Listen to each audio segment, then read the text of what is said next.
Hi, this is Ron from houselove.org, and what we're going to do today is replace this Depression-era sink with something that has a little more character. It's a new sink, Italian made, but it's a farm style, and it will look like it was put in about 1900. The problem with that sink is that we don't have any mounting brackets on it. There are no holes for mounting, so we're going to have to work out something in this tight space. Also, what we're going to do is upgrade the hardware on this, the faucets. This one's about circa 1940. We have a new faucet that is in the Victorian style. It's going to look a lot better. The problem here is that we have a very tight space, and we're not sure how we're going to incorporate all of our ideas for how this should look, because we have to accommodate the existing plumbing, but we also have some hardware here that's cramping the area. But that's the way it goes in an old house, and that's one of the main points of today's program, is that sometimes you just have to get in there and see what you have to work with. So let's get started. We're taking off the trim above the sink, and then we go after the faucet, and if you're like me, you might get some water because you didn't turn off the water all the way. So get under the sink and do that. Once you've liberated the faucet, you can get under the sink again and take out the trap, and make sure you have something underneath that to catch the water, because there will be water. You might have to pause to bear an inspection by the household cat, who finds the smells really interesting, and I think she's going to let me go. And to get this sink out, it's 90 pounds, it's really heavy. I put a milk crate under my leg to give me extra support. The thing is in there hard, but eventually it will come out. It's hanging on a single cast iron bracket. Now, these two water pipes, I put some cloth in there to discourage some of the leaking that will inevitably happen. Now let's go after that bracket, cast iron bracket, 4 big screws into the wall. It's surprising it holds up that weight. And if you look on the back of the sink, you'll see it's just 2 tabs on the back of the sink that holds that thing into the bracket. And it's really the weight of that sink that's holding it firm against the wall. Now let's go after the beadboard. This is nice, thick Victorian beadboard. We want to go gently with this because we want to save it. It's hard stuff to find. Now this corner, we have decided we're going to tile because that makes the most sense for a corner sink. And probably originally there was not a sink here in 1896. They put this in later, and the sink that we're replacing actually was put in about 1930. Here's the masonry we're going to be drilling into in just a little bit. Once you get that first piece of beadboard out, the rest are going to come very easily. Just get your flat pry bar and your hammer, and they start popping out.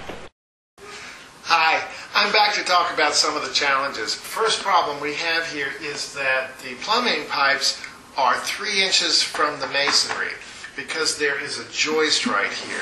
Now we can't eat into the joist, so probably what we're going to do is get my plumber in here, and he's going to elbow these pipes as close as possible to the masonry. And then probably what we'll do is cover up these pipes. I'll just rerun this wire. That's not a big deal. We also have to accommodate the venting pipe. Every sink has to be vented because of sewer gas. You don't want that in your house. You want to draw that away from your house. That's why we have these. Now, you remember that this 90-pound sink, the old sink, was held up with this single bracket on this piece of wood up here. It's just a 3/4 inch piece of wood that's been nailed with 3 masonry nails into this brick wall. So we're going to take our cue from that and put 3/4 inch plywood on each side here, and that's what we're going to mount the new sink to. The new sink is 125 pounds, so we're going to have legs on the front as well as the brackets in the back. But the brackets in the back are going to be a little bit tricky, and we'll talk about those later. So let's see what we can do, and it's an adventure. My plumber cut a channel into the brick wall and set the pipes inside the channel, so that's going to make installation very tidy. You see the 3/4 inch plywood I've laid over the brick. I'm going to drill through the plywood and attach it to the brick, and that's going to make it very sturdy. And it's important to note that this plywood is resting on the floor, and that's really important for weight distribution. You look in the middle and you see we lost our vent pipe. It disintegrated, so we replaced it with PVC pipe. Now on the other wall, I've built out a little bit for that 3/4 inch plywood because we have to make sure that the tile is flush with the rest of the beadboard to your right. And we're going to tile on something called backing board, and it's scored for tiling, and it's only about 1/4 inch thick. It's concrete stuff. Now keep in mind we're going to use 2 bits. We need a wood bit to get through the wood, and then we're going to use our masonry bit with a hammer drill to get through the brick. Now, the important thing about having the 3/4 inch plywood behind the backing board is it's going to give the backing board smooth, consistent support, unlike the brick. The brick would have a lot of gaps and space behind it, and it would not be nearly as good. If you're interested in seeing more about tiling, we do have a companion video that shows you the tiling that we did in this corner.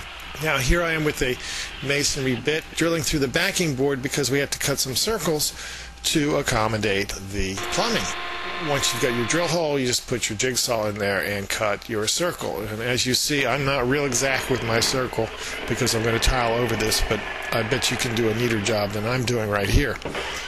Before I cover this up, I'm going to fill the channel with foam because we're only one brick away from the outside, and also I want to discourage any critters from getting in there. The main thing to keep in mind when we're putting the backing board to the plywood is that we want to make sure that it is snug and solidly flush on all sides. If it's not, when we begin to screw it in, it's going to crack or buckle.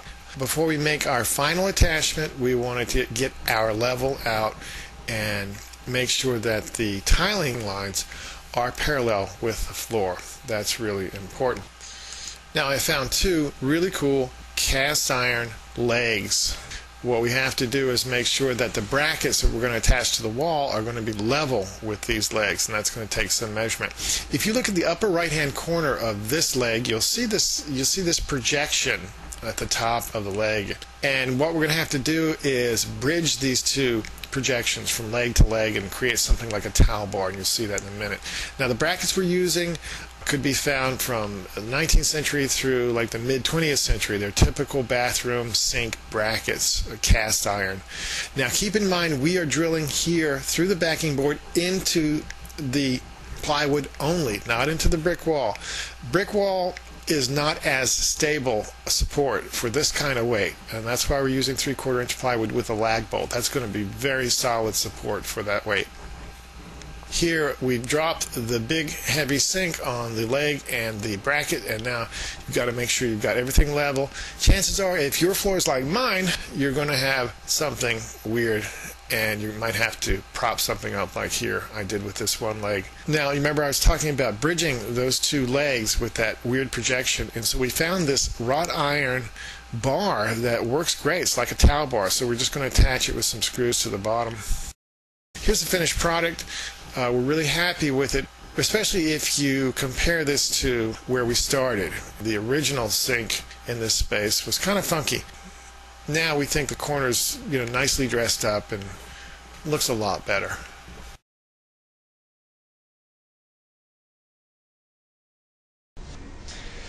This was an adventure.